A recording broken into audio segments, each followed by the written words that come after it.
మనం మాట్లాడుకుందాం. కోటేశ్వర గారు, మీ ఒపీనియన్ ఏంటి? రామకృష్ణ గారు 18 నెలలుగా ధరలు పెంచలేదని చెప్పారు. మరి ఆయన వివరాలు కొంచెం తెలుసుకోవాలి. 18 నెలలు కాదు, 4 సంవత్సరాల 5 వారాల నుంచి పెంచలేదు.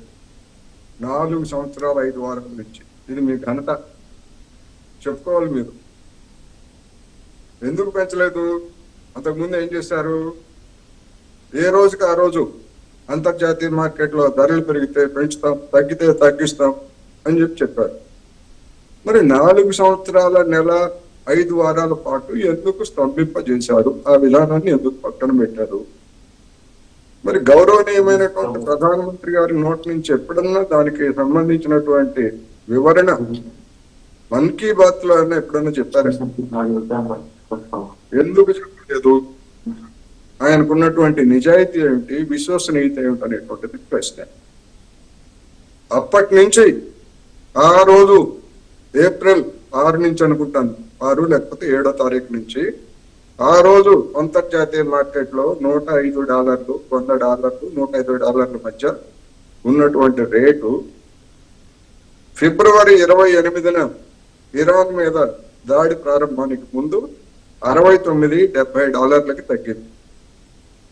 అంటే 30-35 తగ్గితే దానికి తోడు రష్యా నుంచి చౌక ధరలకు మనం దిగుమతి చేసుకుంటే ఆ రాయితీ ఏమైంది? ఆ అంతర్జాతీయ ధరల్లో తగ్గిన మేరకు వినియోగదారులకు ఒక్క పైసా కూడా ఎందుకు తగ్గించలేదు? ముందు దీనికి దేశ ప్రజలకి, బీజేపీ పెద్దలు కావచ్చు, ప్రభుత్వాలు కావచ్చు, సమర్థకులు కావచ్చు, ఎవరైనా దేశ ప్రజలకు వివరించాలి. ఇవాళ ఫిబ్రవరి 28 తర్వాత పెరిగినటువంటి ధరలు చూపించి రోజుకి 1000 కోట్ల నష్టం వస్తుంది, లేకపోతే నెలకి 1,00,000 కోట్ల నష్టం వస్తుంది, ఇవన్నీ చెప్తూ భారాలు మోపటానికి వీళ్లకు ఉన్నటువంటి నైతిక విలువలు ఏమిటి అనేటువంటి ఇంకొక ప్రశ్న. 2015 నుంచి ఇప్పటి వరకు 2026 మార్చి 31వ తారీఖు వరకు వినియోగదారుల మీద స్పెషల్ ఎక్సైజ్ డ్యూటీ, సెస్టుల పేరుతోటి కేంద్ర ప్రభుత్వము దండుకున్నటువంటి మొత్తం, లేకపోతే జేబులు కొట్టేసినటువంటి మొత్తం 16,50,000 కోట్లు. 16,50,000 కోట్లు గడిచినటువంటి 11 సంవత్సరాల్లో పొందినటువంటి ప్రభుత్వము 1 నెల, 2 నెలలు, 3 నెలల్లో 1,00,000 కోట్లు, 2,00,000 కోట్లు, 4,00,000 కోట్లు ధరలు పెరిగితే భరించలేదా జనానికి? ఇదే సమయంలో వీళ్ళు కార్పొరేట్ ట్యాక్స్, అదానీ, అంబానీ, టాటా, బిర్లా ఇలాంటి వాళ్ళందరికీ 30-33% ఉన్నటువంటి దాన్ని 15% తగ్గించారు. ఎంత ఉదారంగా! జనం పట్ల ఒక వైఖరి, కార్పొరేట్ల పట్ల ఒక వైఖరి.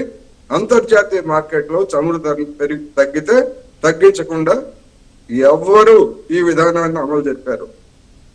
కోటేశ్వర గారు, కామన్ పీపుల్ పరిస్థితి ఏమంటారు? చాలా మంది ఆటో ఇప్పుడు ఇవాళ 3 రూపాయల చొప్పున పెంచితే 50,000 కోట్లు కన్స్యూమర్స్ మీద వివిధ రకాలుగా పడేటువంటి భారం 50,000 కోట్లు వస్తున్నాయి. అంచనాలు వస్తున్నాయి. ఇప్పుడు వివిధ ఆర్థికవేత్తలు వీళ్ళందరూ చెప్తున్నారు 50,000 కోట్లు.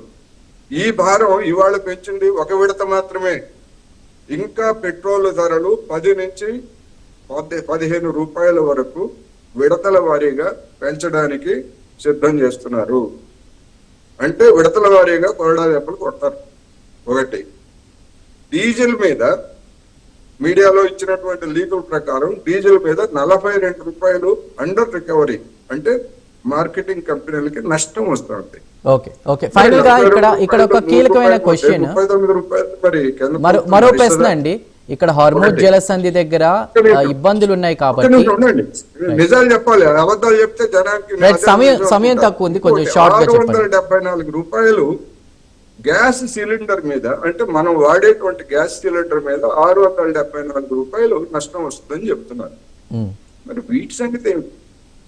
అంతర్జాతీయ యుద్ధం నిన్నటి దాకా ఏం చెప్పారు? అబ్బే అది మనకేం సంబంధం లేదు, అక్కడెక్కడో యుద్ధం జరుగుతూ ఉంది, వాడెవడో నౌకను శ్రీలంకలో ముంచేస్తే అమెరికా ముంచేస్తే మనకేంటి, మనదంతా బాగానే ఉంది అని చెప్పి కబుర్లు చెప్పినటువంటి వాళ్ళు నిజంగా అంత తీవ్రమైనటువంటి పరిస్థితి వచ్చిందని భావిస్తే ఎందుకని ఇంతవరకు పార్లమెంటు ప్రత్యేక సమావేశం పెట్టి అన్ని పార్టీల రైట్, నుంచి ఓకే అభిప్రాయాలు ఎందుకు తీసుకోలేదు? ఓకే అండి, ఓకే ఇలాంటి వాటిని మాట్లాడదాం. చెప్పకుండా అంతర్జాతీయంగా ధరలు పెరిగినాయి, తెలియదు, అందరికీ తెలుసు. అంతర్జాతీయంగా ధరలు పెరుగుతున్నాయని అందరికీ తెలుసు. రామకృష్ణ గారు ఏమంటారు? రామకృష్ణ గారు ఏమి చేయాలి? ఇది ముమ్మాటికి ఇప్పుడు ఏదైతే కోటేశ్వరరావు గారు చెప్తున్నారో అది ముమ్మాటికి అబద్ధం సార్. రష్యా నుంచి వచ్చిన రాయితీల వల్ల మనం ఏం చేశాం సార్? ఆ రాయితీల వల్ల ఇండియాకు ఏటా 1000 కోట్లు మిగులుతాయని ఇది ఒక అబద్ధపు ప్రచారం సార్. ఎందుకంటే షిప్పింగ్ ఖర్చు చెప్పండి, చెప్తా చూడండి. ఇన్సూరెన్స్ ఖర్చు, ఆంక్షల వల్ల షిప్పింగ్ ఖర్చు, ఇన్సూరెన్స్ ఖర్చు చాలా బాగా